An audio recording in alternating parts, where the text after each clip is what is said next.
You're listening to the Tel Aviv Review here on TLV1. I'm Gilad Halpern. Welcome back. I'm now joined here in the studio by Dr. Liora Halperin.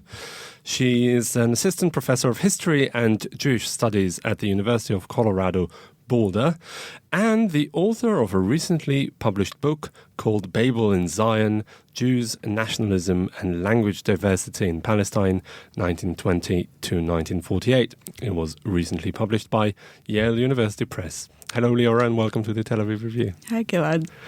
So language is really a central feature of the nation. It underpins the sense of belonging of the individual and also functions as a means of communication that's really essential to modern societies.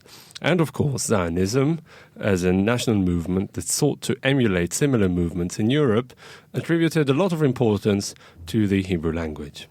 But at the same time, the Jewish community in Palestine in the pre-state years was composed almost uniquely of immigrants speaking a multitude of foreign languages.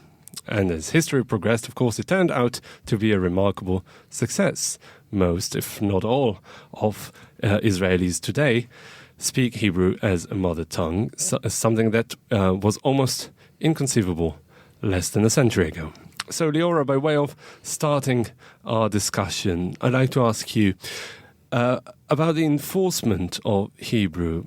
Was it a practical endeavor as well as an ideological one? What was it more? That's a great question. Well, it was both practical and political. It was practical in the sense that having a group of people, of Jews in particular, who spoke the same language was a very important means to produce national unity. There was a perception that if Jews were not speaking the same language as each other, then that would lead to divisions, even more than the divisions that, of course, already existed. Mm-hmm. But at the same time, we know of many countries that function quite well with a multitude of languages. Some countries have multiple official languages that coexist. So it's not practically necessary. In this particular case, it was of political importance, I would say, even as much, if not more than of practical importance. And really, how central was it as opposed to, land and sovereignty and all the other things that were really the underpinnings of Zionism? So that's interesting. Of course, it was not as important as the two main Zionist goals of immigration and land acquisition. But at the same time, in many of the discussions that I looked at during the pre-state period, Hebrew and its spread was taken as a symbol of both of those two things. That is, successful immigration and integration of those immigrants, and also being settled on the land by returning symbolically to a language that symbolized the ancient Jewish presence on that land, mm-hmm. right? So some of the rhetoric suggested that a lack of Hebrew knowledge potentially challenged those central principles, even though in practice many people did not speak Hebrew, and most people did not speak Hebrew all the time, and that did not necessarily impede those goals. And in fact, part of what I argue in the book is that using languages other than Hebrew in certain selective ways actually promoted those goals. Mm-hmm. In the end. Yeah, so tell us a bit more about that. This is really one of the essential elements of the book. Yeah. So some of the rhetoric around Hebrew is that the only way to become a true functional modern nation is to leave behind the Babel of diaspora, of Jewish dispersion, and gather together around a single language, right? And this emerged out of the thinking of the period. A lot of nations around the world were thinking in these terms of one nation and one language. So if you look at a lot of Zionist rhetoric really across the spectrum, there's a sense that the project can only succeed if people move away from multilingualism. Mm-hmm. In practice, though, that wasn't true at all. In practice, the ability to negotiate the different linguistic spaces around them was essential to integrating, at least to a certain extent, in the landscape, dealing with the British who were holding a mandate over Palestine during the 3 decades before statehood. But how so, really, in practice? What do you mean by negotiating the linguistic spaces? Well, the British, although they recognized Hebrew as one of 3 official languages of Palestine, in practice were not that adept at processing correspondence. Together with Arabic and English? Together with Arabic and English. Mm-hmm. So there were Zionist organizations that insisted on sending documentation in Hebrew to the British, but they would often receive responses that indicated that really they would be wise to simply correspond in English if they wanted their request to be efficiently processed. And rather than protest, which we might expect that they did, again and again I found that they said, okay, we're happy to send you correspondence in English. So there's the ideology on one level and there's the practice on the other level. At the same time, you see something similar with Arabic. There's a sense, especially with the rise of labor Zionism, that Jews should really have a self-sufficient society. In practice, though, it was abundantly clear that understanding the Palestinian Arab community was essential, trying to understand why that community was growing in their opposition to the Zionist movement, in some cases trying to create personal connections with that community, in other cases trying to think about how to be in conflict with that community. All of that required knowledge of Arabic. But that's not necessarily exclusive of the fact that they wanted Hebrew to be the predominant language of the issue. I mean, multilingualism does not imply a similar status to all the languages spoken, right? Right, that's absolutely true. And part of what I argue is that Hebrew, right, I'm not arguing that Hebrew was not dominant. Hebrew was, in this period following World War I, dominant. And yet, the success of Hebrew did not mean an end to conversations, sometimes obsessive and very worried about the fact that other languages had a very important place, that there needed to be some dealings with those who spoke languages other than Hebrew. So even the victory of Hebrew did not mean that Hebrew could simply reign in all social settings out there. You started your research in 1920, and now you said again that after World War I, Hebrew became, the linguistic juggernaut that it has remained to this day. Why was the First World War the watershed? Well, one reason was that the British did declare Hebrew to be one of the three official languages of Palestine, alongside Arabic and English. That gave a certain status to Hebrew that it had not had before. But more importantly, World War I is the beginning of much more serious Jewish immigration to Palestine. There was some immigration, of course, before World War I, but those numbers pale in comparison to the numbers that came after. It was after World War I, actually in the years just leading up to World War I, that a Hebrew language school system was established. That after World War I went all the way up to the university level with the creation of the Hebrew University in 1925. Right, there was an infrastructure in place to impart Hebrew to a new generation of Jews. Which is kind of strange because the immigration that came after World War I was much less ideological than the one that came before. That's absolutely right. Yeah. Right. So on the one hand, you have an infrastructure in place to promote Hebrew as the dominant language. On the other hand, you have people who were not necessarily personally committed to using Hebrew in all settings in their life. So it's basically a question of infrastructure and an educational system that really determines the course of the linguistic development of a certain collective. That's right. Much more so than the language police, who might want to take credit, those who were throwing smoke bombs in theaters and putting up flyers and writing complaint letters. That's quite dramatic and sensational, but in fact, it's this much more ground level infrastructure that brought Hebrew to the place that it got to. But still, this infrastructure was set up by very committed and ideological people. That is true.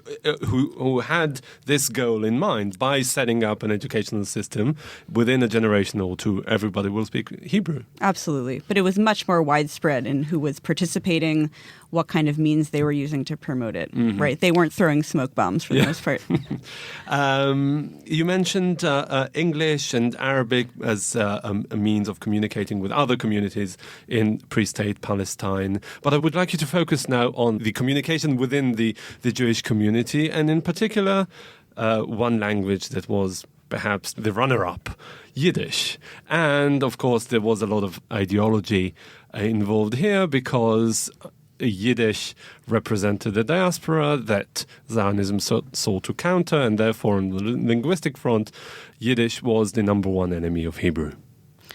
It's true. There was an enormous amount of rhetoric starting even back in Eastern Europe before Zionist immigration really got underway to Palestine, suggesting that Yiddish was the language of degenerate, non-modern, religious Jews who had failed to really achieve a proper modern consciousness.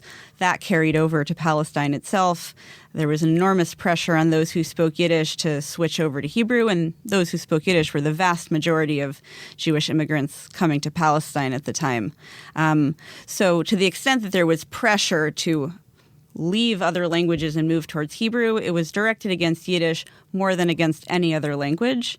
And yet there remained all sorts of spaces in which people continued to use Yiddish. Such as? Such as, well, of course, the home was a place known and notable for the presence of other languages. And that was particularly true among women. So there's a gender element to this, that men were more likely to be working outside the home in settings that were trying to enforce Hebrew use.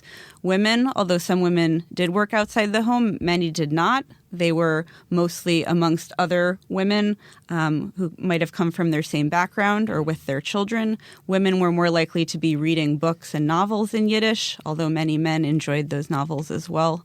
But there also were coffee shops, particularly in Tel Aviv, known for its coffee shops that were notable for being, one coffee shop might be a place where Yiddish speakers gathered. Another coffee shop might be a place where German speakers gathered after they started coming in large numbers. There was a large production of Yiddish films coming out of both the United States and Eastern Europe. And those who knew that language just absolutely loved those films. And they would come to the screenings of those films.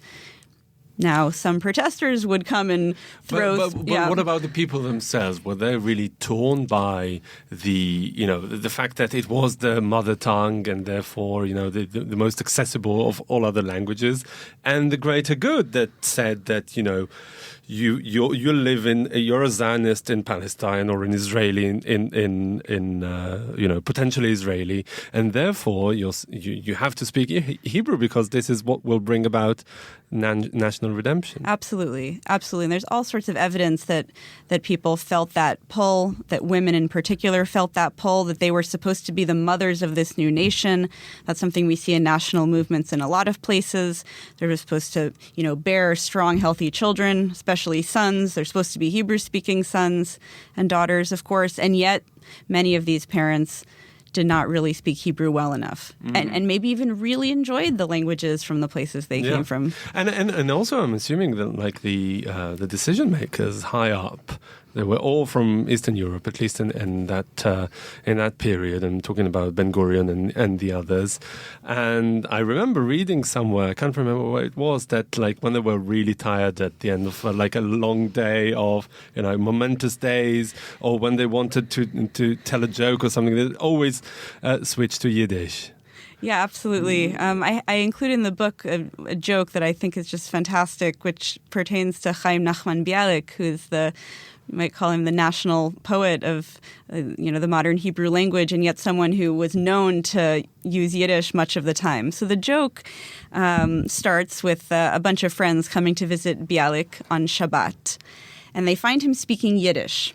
And they say, Bialik, how can this be? How can you be speaking Yiddish? And he says, friends, Yiddish speaks itself, but Hebrew is labor, and labor is forbidden on the Sabbath. Mm-hmm. Right? Yeah, exactly. Yeah, so when you're unwinding, when it's time to put aside all the labor of the work week, right? The language even that emerges. Bialik, who was really the master of the Hebrew language. That's right. Even Bialik. It was an effort for him. Interesting. Now, what you were describing here, especially in relation to Yiddish, was perhaps something that is like unofficial resistance to the party line, as it were. Was there anything that was more official, like people saying, this is something great, this linguistic multitude of the Jewish people is something that needs to be preserved? At that time, there were very few. There were a handful of writers. There was a Yiddish writers club in Tel Aviv. A writer named Yael Chaver writes about some of the literary work that came out of this circle, but it was very few and far between. That would emerge later, in the 1950s, after the Holocaust, another huge wave of Yiddish speakers.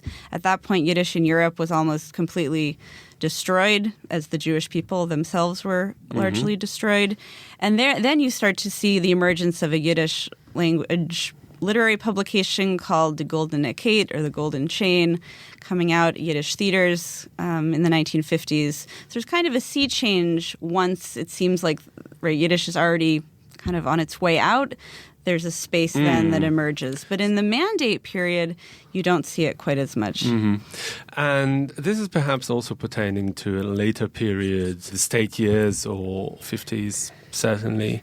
The Arabic language within the Jewish community, we all know that today the people of Middle Eastern origin, Jews from Arab and Muslim lands, constitute a majority of the population of Israel. Of course, in the pre-state years, there were a minority, and of course the leadership was predominantly Ashkenazi. Therefore, they had to deal with Yiddish a lot more than Arabic. And for them, Arabic, of course, was the language of the indigenous people and or the enemy. But even those indigenous Jews who were here, there weren't very many, but there were, and early comers from the Middle East, the early Zionists from this region who brought Arabic with them. What was the attitude, say, public opinion about Jews speaking Arabic? Public opinion among those who were not native speakers? Is that what you mean? Yeah. Well, it's very interesting and mixed, because on the one hand, Jews of Middle Eastern descent, or Mizrachim, and some of them are Sfaradim who had been living in the country long enough to also be native speakers, were seen as a potential bridge between non-Jewish Arabs of the Middle East and Ashkenazi Jews coming without Arabic.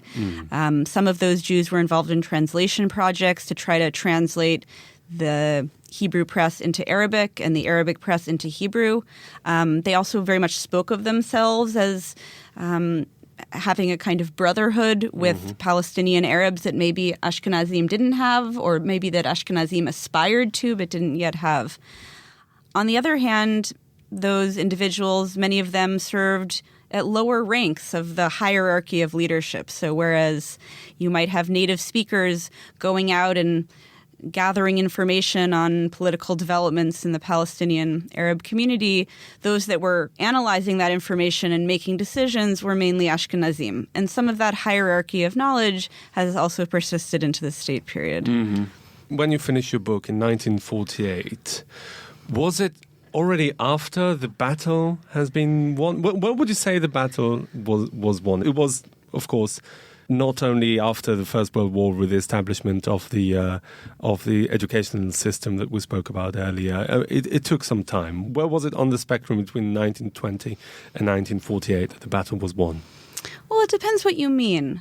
Because part of my point is that even once the battle was won, there are still lingering anxieties that in some ways persist even until today. So you might say in that sense the battle is never won. English is a huge force. Israelis have a lot of anxiety about the need to know English, the need maybe to do studies in English. On the other hand, I might say that certainly by the 1920s, there was really no doubt that Hebrew was going to be the dominant language. So I think asking the question, where was the break point, kind of obscures the fact that you can have both the dominance of Hebrew and deep concerns and worries about it at the same time. That's all really, really very interesting, and I encourage all my listeners to get a hold of that fascinating book, Babel in Zion, Jews, Nationalism and Language Diversity in Palestine, 1920 to 1948. It's been recently published by Yale University Press, and Dr. Liora Halperin, the author, was with me today. Thank you very much for coming in. Thank you very much, Gilad.